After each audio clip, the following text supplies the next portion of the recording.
Salut à tous, rc.com 83. Aujourd'hui, encore un unboxing d'un crawler par RC Team. Bon, on va commencer à déballer. Crawler aujourd'hui un petit peu différent. C'est ça que j'aime bien chez celui-là. Il fait pas tout comme les autres. Alors, vous allez voir, bon, vous avez vu dans le titre, hein, c'est élémentaire C. Je l'ai déjà testé en première version avec l'enduro, le Try Walker, tout ça. Ils ont l'air vraiment pas mal avec leur système d'overdrive. Alors moi je suis pas fan du dig, ça n'est pas l'utilité, c'est pas vraiment ce qui m'intéresse. Déjà blocage, déblocage des ponts, bon sur le RCX10 je l'ai, mais c'est pareil, c'est pas une priorité, ça reste des petits gadgets. Alors là, c'est un crawler qui va à l'essentiel, mais tout en étant complètement différent de par son architecture, vous allez voir ça. Alors, putain, c'est mignon. Petit sachet de bonbons, tout mini, ça va être direct à mon fils. Merci RC Team, il va se régaler. Et c'est sacré, ils sont petits les paquets, mais bon, c'est mignon. Allez, hop. On va montrer tout ça vite fait. Donc, comme je vous disais, crawler différent des autres. Alors déjà, différent par sa carrosserie. Alors là, c'est... Ah, on a aussi les petits stickers. Merci RC Team. Je vais me débarrasser de ça. Bon, on va y être tranquille avec les mal de dos. Le mal de dos et l'asiatique, on y va comme on peut. Donc voilà la bête. Ah oui, je précise derrière, aucune revendication, il n'y aura pas d'attentat, c'est juste un drapeau de mes origines. Pour ceux qui voudraient demander, non, ce n'est pas la Corse, c'est la Sardaigne. Voilà, pour ceux qui ne connaissent pas. Quand même, on a un minimum de drapeaux. Voilà, je vous aurais peut-être appris quelque chose. Donc, l'élémentaire C, Enduro Trail Runner 4x4, avec son système IFS. Alors, une des principales particularités de ce crawler, on va le voir justement, c'est l'IFS, c'est le système de triangulation à l'avant. Donc on a une triangulation à l'avant et un point à l'arrière, ce qui est quand même assez différent des autres crawlers où on est habitué à avoir deux points, un à l'avant et à l'arrière. Sauf bon, c'est quand même une architecture qu'on trouve sur les Rock Racer, sur les petits Tamiya. Mais disons vraiment dans cette config 1/10 de crawler, c'est assez rare. Ça sera pas tout sur ce modèle. Grosse particularité. Est-ce qu'on le voit sur la boîte? Bon, en même temps, ça nous fait faire un petit tour de la boîte. Voilà, on voit les pneus en 1,55, donc une petite taille de jambe. Ça aussi, c'est assez rare sur un crawler. Différents pare-chocs. Bon, j'ai un petit peu ce qui m'attend dedans. Et vraiment, il y a pas mal de trucs, mais on va voir par nous-mêmes. On ne nous parle pas de la fameuse boîte de la boîte de vitesse sur la boîte. À savoir que c'est une boîte qui est conçue avec un overdrive pour faire tourner, selon le pignon qu'on va mettre, plus vite les roues avant. On peut saturer le train avant de 5 à 10% pratiquement. C'est-à-dire que vous aurez moins l'arrière qui va pousser, c'est plus l'avant qui va tirer. Et ben, j'ai hâte d'essayer ce système. Alors, la petite bande de sécurité.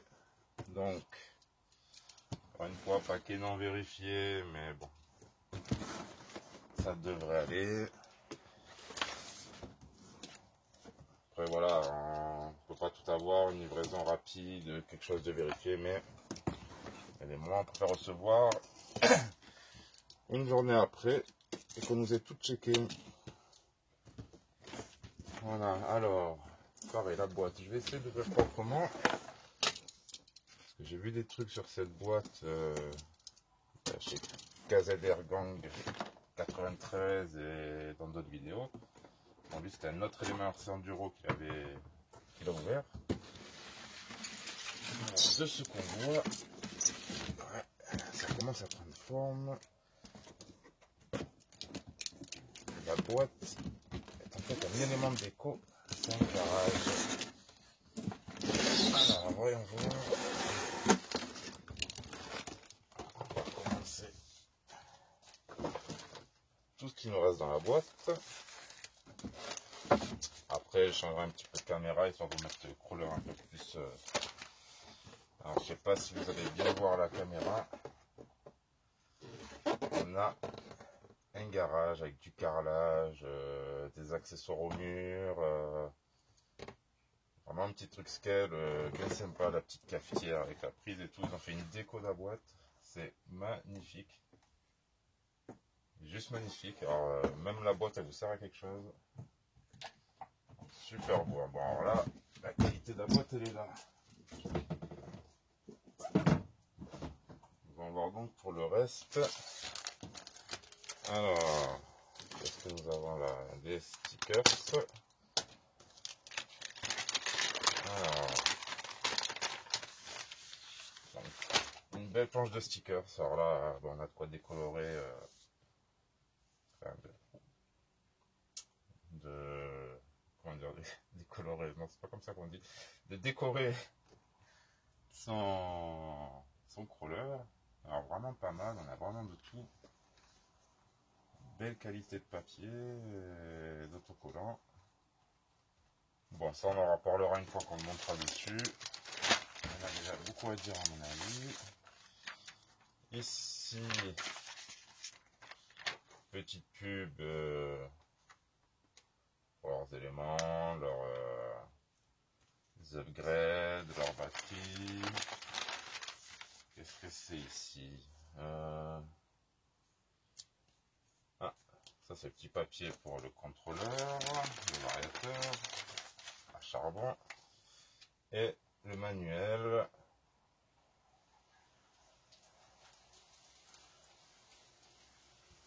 Qui est vachement bien détaillé.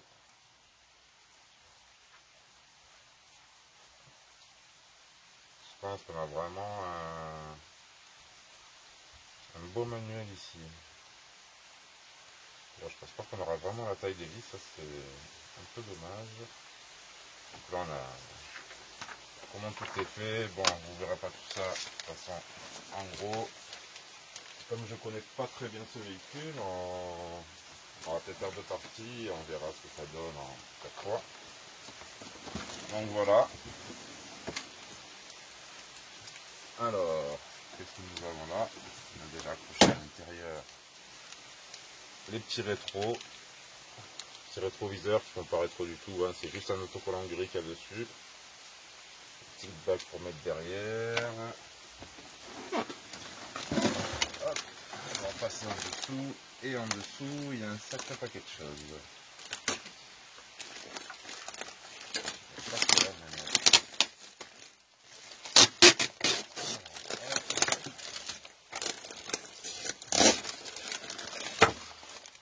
On va prendre une petite pince, on va le décrocher aussi direct maintenant.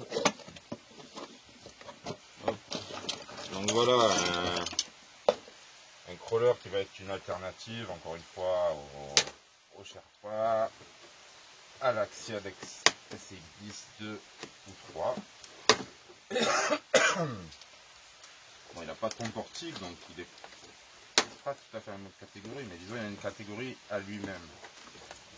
Je sais pas si plus tard ça vaudra le coup de lui mettre un petit pont portique à l'arrière. On verra ça. Donc, allez, on va déjà le poser là. On le cassera juste après. Il n'y a plus rien dans la boîte, on a fait le tour.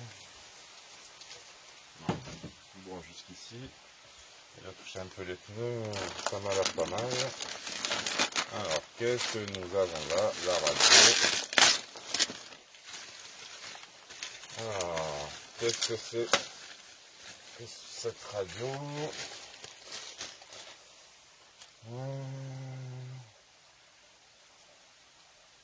C'est assez gros en main, mais très léger. Ça me rappelle une ancienne radio, peut-être de FTX, mais Je ne sais pas. En tout cas, en trim de gaz, trim de direction, troisième channel, steering, ok, le débattement de la direction, la puissance de l'accélération, que là ils nous ont mis au minimum, non, maximum, c'est bon. Donc voilà, on a la troisième voie ici, donc on a bien 3 voies.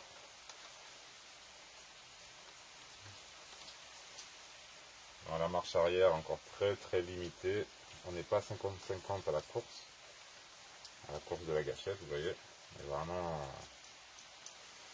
un peu limité. J'aime bien quand on est vraiment 50-50 et qu'on puisse avoir le choix derrière justement de choisir ce bon.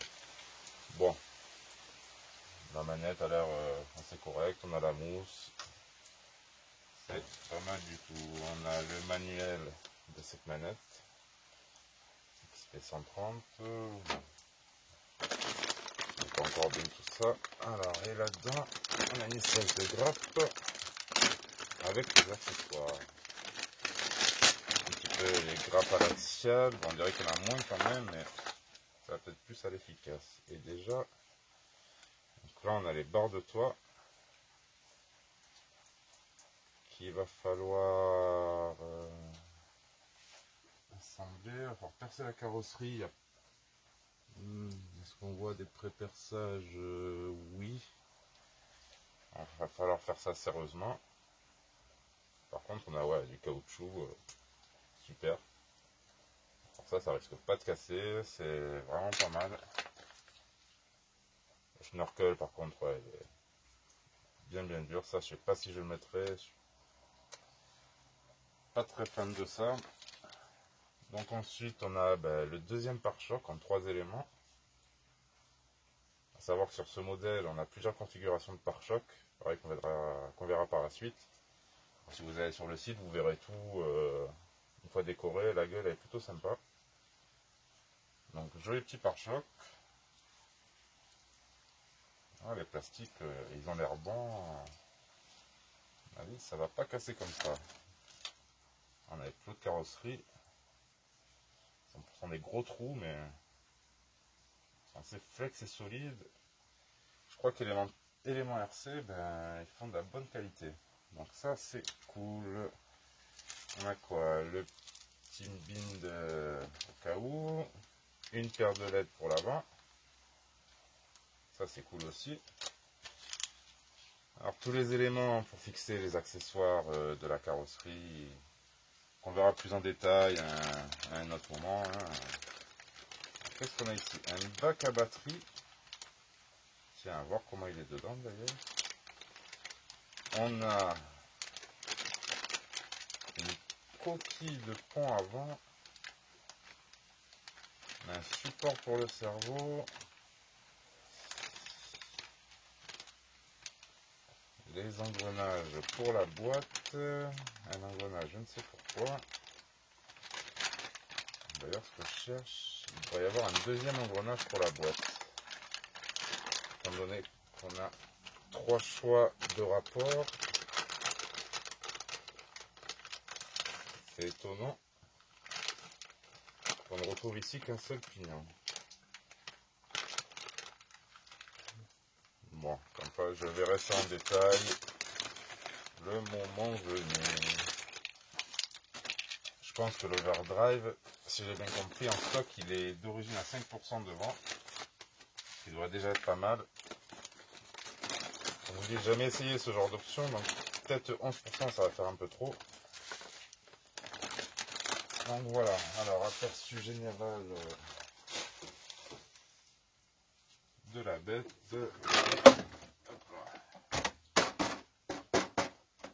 Une carrosserie assez résistante. Voilà, on n'est pas sur le plus haut. Alors franchement, on est sur le plus original de ce que j'ai, on va dire. Ça monte bien. Là, pas mal. Par contre, ça frotte énormément la carrosserie. En vrai, cette carrosserie, on ne sait pas ce que c'est. Du Toyota, du Mitsu, en tout cas, c'est... Je pense pas que ce soit un modèle importé en France. Donc, ce que je vais faire, je vais couper la caméra, ranger un peu tout ça et je reviens à vous. On va se mettre un peu plus près du 4x4 puisque bon, on n'est pas là pour voir ma gueule. Hein. Et autant vous montrer ça de plus près. Allez, à tout de suite. Alors, donc voilà, deuxième partie. Quelques secondes après. Voilà, look général du véhicule. Hein. Bon carreau, c'est vrai, c'est pas super beau, mais franchement, ça change de toutes ces Jeeps, Defender et autres. On a même un petit peu d'échappement, vraiment pour le côté escale. Il suffirait juste de faire un petit trou dedans, ça sera encore mieux. Les jantes à déport, le petit cache moyeu. Alors par contre, dommage, ouais, c'est du plastique. De bonne qualité, mais ça reste du plastique. En dessous, une espèce d'arbre de transmission assez étonnant. Je ne saurais pas vous dire la matière. Donc lié en métal. Et à l'avant, le fameux système de triangulation avec une espèce de bunkhead. Ouais, c'est vraiment pas mal. Contre raccourcir l'anthrax, ça va être un peu galère. Que d'arrière. À voir par la suite. Donc, qu'est-ce qui nous est proposé à l'intérieur? On va prendre des petits clips. On se fait bien mal aux doigts. Ça déjà, en le remettant en riselant, ça sera déjà pas mal. Là, comme je vous dis, la carrosserie, voilà, ça change. C'est peut-être pas super beau. Moi, je trouve comme le HPI Toyota, là, ben, on se retrouve avec des véhicules différents et on n'a pas l'impression d'acheter toujours la même chose. Bon, déjà, lui, là-dessus, il se différencie par sa carrosserie et par son intérieur. Vous voyez ici, toute la partie avant, c'est pas ce qu'on voit généralement en crawler. On est bien sur des ponts bloqués. Hein. Ce système de direction, bon, il faudra que j'essaye. Je vous ferai une autre vidéo un peu plus en détail après cet unboxing. Comme ça ne durera pas des heures. Et franchement, là, on est sur une conception déjà des beaux petits amortisseurs en alu, bon capuchon plastique, mais une belle réaction, une belle souplesse, une belle qualité de la suspension, vraiment. Par contre, ici, ouais, on a pratiquement, bon, on est embuté, hein, mais le pot d'échappement, bon, on est quand même embuté d'amortisseurs. Ils ont bien prévu leur coup. Ici, évidemment, c'est une impression que ça tourne un peu moins derrière, mais on verra ça. Donc, quand on le regarde comme ça, on dirait qu'il n'y a rien de particulier à part cet avant, hein, qui sera disponible aussi pour transformer votre ancien élément RC. Voilà. Ou votre axial SX10-2, ou je crois même les Vatera. Avec un peu de bricolage, où ils ont fait un fichier avec les pièces en 3D. Voilà, vous pourrez installer cet avant spécifique sur votre axial, sur votre élément, ça ira directement. Mais franchement, voilà, déjà on a bien le poids à l'avant. En plus avec la batterie, ça va être encore mieux. Franchement, on a l'arbre qui est bien protégé grâce au bunkhead et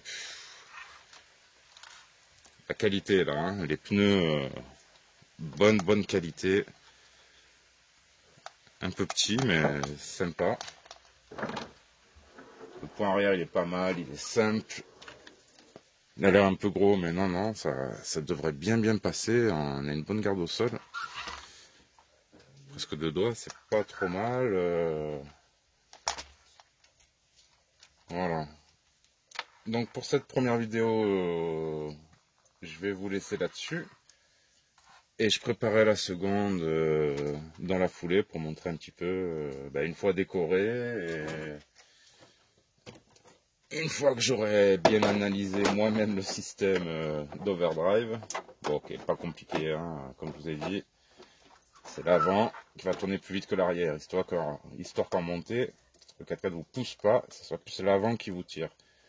Et ça peut être vachement efficace, même à tourner plus court, pour grimper, pour pas mal de choses. En tout cas, suspension, surtout à l'arrière, on est un peu plus ferme à l'avant, mais ça a l'air vraiment pas mal. Donc voilà, première image, première impression de ce crawler, hein, comme je vous dis. J'adore ça, c'est vraiment différent du reste. Hein.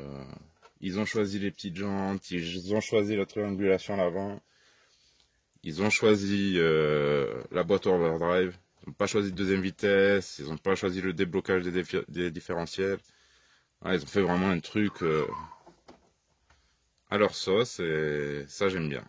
À voir l'efficacité maintenant. Est-ce que ça va être efficace? Est-ce que ça va être pas mal? Je ne sais pas. Est-ce que je vais supporter cette carrosserie très longtemps? Pareil, je ne sais pas. Bon, c'est pas... Il y a pire, hein. Je pense qu'il y a pire, peut-être. Oui, un Renault Koleos. Ça existe pas en RC, mais... Non, mais c'est pas mal que ça change. Franchement, ça c'est bien. Et ceux qui avaient les premiers éléments, apparemment, étaient satisfaits. Et ça a l'air d'être des bons crawlers. Donc celui-là, on va voir ce que ça va donner. On va voir ce que ça va donner, surtout cette triangulation avant pour le franchissement. Qui commence à retourner sur les ponts portiques. J'ai hâte de voir ce que ça vaut. Donc voilà, merci à tous et à la prochaine pour la suite. Hein. On le verra tout décoré et j'essaierai d'expliquer un peu mes fonctionnalités un peu plus en détail. Voilà, merci à tous de m'avoir suivi, à bientôt.